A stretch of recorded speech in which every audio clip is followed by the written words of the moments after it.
Do you have maybe 2 or 3 other things about you that most people don't know? Okay. Okay. So 1, I'm terrified of walking into elevators.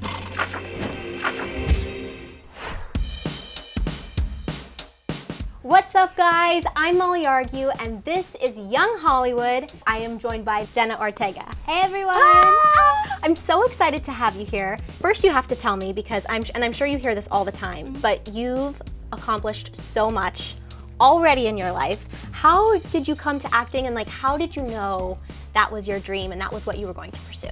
Well, when I was younger, I wanted to do everything. So, once acting came up and I told my mom, oh, I want to be an actress, she thought it was just kind of a phase because I had been going through a lot. Yeah. And I didn't let go of it. When I was 6, I said I wanted to be an actress. But when I was 8, I was still saying I wanted to be an actress. Right. And my mom's like, okay, here's a monologue book, knock yourself out. Go for it. And we were driving to my brother's baseball game, and I opened up my book, and when we got out of the car, I started crying. My mom was like, Jenna, are you okay? What's going on? And I went into my dramatic monologue that I had memorized in the car ride over there. So she was like, all right, we gotta get you somewhere. Well, let's figure something out. So she posted a video on Facebook just as a little joke, oh, my little drama queen. And a casting director saw it. And then from that first video, from that first monologue. Yep. And then they got me a meeting with an agency, and I started. Wow. Mm-hmm. That's the story where you hear it and you're like, it's just meant to be. Social media. It's crazy what it does nowadays. Yeah. Oh, that's so exciting. Well, it seems like you're on the right path and you started so early. What so far has been your favorite role or your favorite experience or your favorite moment? I think Stuck in the Middle was one of them, though. Yeah. Just because that's what I told my parents when I was younger, oh, I want to be on a Disney Channel show. They're Yeah. All right, well, you're going to have to work for it and everything. And I was crying when I got to do it because I was like, oh my gosh, this is happening. And while my co-stars were doing it, I'm on the sidelines yes, cheering them on. Get your life. I was so excited. Wow. I bet that's a really surreal feeling. It was. Oh, well, so excited for you. And speaking of Stuck in the Middle, for those that may not love being the middle child, do you have any advice? And what do you think is the coolest thing about being a middle child?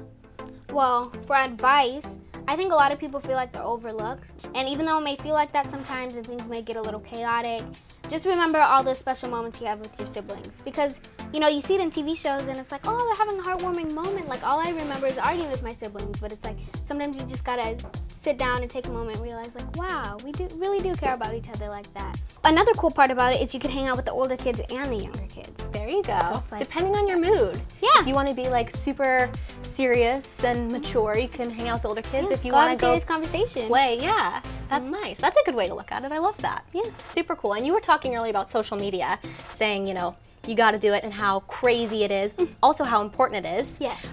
I know you are a whiz on Lively, of course, and Musically. What are your favorite things about having these apps and using these apps? I think my favorite part about having the apps and the main reason why I have them is because I can connect with my fans. Stuck in the Middle, it's worldwide now. It's in all these different countries, and I don't get to meet everyone and say hi to everyone and talk with everyone. So it's if I turn on Lively or Musically and I say, hey, comment something about yourself, then I can learn about my fans. I can live stream with them and talk to them and get to know them. Yeah. Because I think a lot of people look at me oh my gosh, she's an actress, but some people think, oh, she may think she's all that or whatever, but I'm still me. I just have a different hobby. Yeah, exactly. And like you were saying, then you come home and do the dishes. Yeah. So you can be on social media and being like, hey guys. Doing the dishes. And then I have to do my new? homework. Yeah. See? That's awesome. That's so cool. Yeah. I love it. And actually, I was wondering, do you have a favorite Musically that's your all-time favorite that you've ever done? That I've ever done.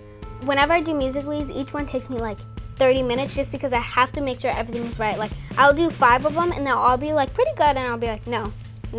Redo it. That's my favorite one. Just wait for it to load. Oh, I love the face already. See my mama trying to make me eat this broccoli. I'm just a kid, I don't want to eat no broccoli. Spit that thing out cause it tastes nasty.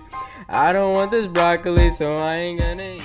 I was so That's happy amazing. because my mouthing and everything was correct. I was yes. Well, and speaking of cool moments, you are soon hosting the Radio Disney Music Awards. Mm-hmm. Are you so pumped? I am so pumped. Mainly because last year was my first year going, and I had been watching it since it came out, with my family. Right. So it's the fact that it's my second year going and now I'm hosting, That's amazing to me. Like, that's huge. I'm so proud to be able to say that. Like, yeah, I'm one of the 5 hosts for Already Amazing. Well, you're used to being on stage. I know you did the performance with the Rockettes. Yes. So I actually have the little pin right here. look at this. How cute is that? Mm-hmm. Oh, that's awesome. Do all these pins mean something different, or do you collect them, or Yeah, I kind of collect did they them. come with the jacket? Because that one didn't come with the jacket. the Yeah, no, Rockette. I just kind of collect things wherever I go. It's kind of cool. I have some from New York. That's why I got the Rockette one. I love New York, the taxi cab. So cool. Yeah, just different places that I've been. I love it. Well, aside from collecting pins, do you have maybe 2 or 3 other things about you that most people don't know? Okay. So one, I'm terrified of walking into elevators. Really? It is terrible. Like, so I had this experience where the doors that closed on me, like, they were mini doors. They weren't like the actual big doors. But ever since then, I'm so scared because when I was younger, I'd walk through elevators no problem. Like, the doors never closed on me. It was just kind of my thing. People are like, oh my gosh, like, the doors never bounce back And when then you did you walk have a through. bad experience? Just one bad experience in New York, which is my favorite, place to be. And now it's You'll like never I forget. run through, and it's like I kind of like hug whoever's going in front of me so that it doesn't close on me. I'm like, yeah, sorry, I'm just gonna like come in quick or whatever. I hate walking into elevator doors. And then also I was a cheerleader for 2 years. Okay. When I was I younger. heard you saying earlier, if you weren't acting, you might want to be a cheerleader. So, Yeah. So you have a few moves down. Yeah, I do. My favorite part was doing the stunts, just because they threw me up into the air. And I was the flyer because I was always the smallest one on the team. So that was cool.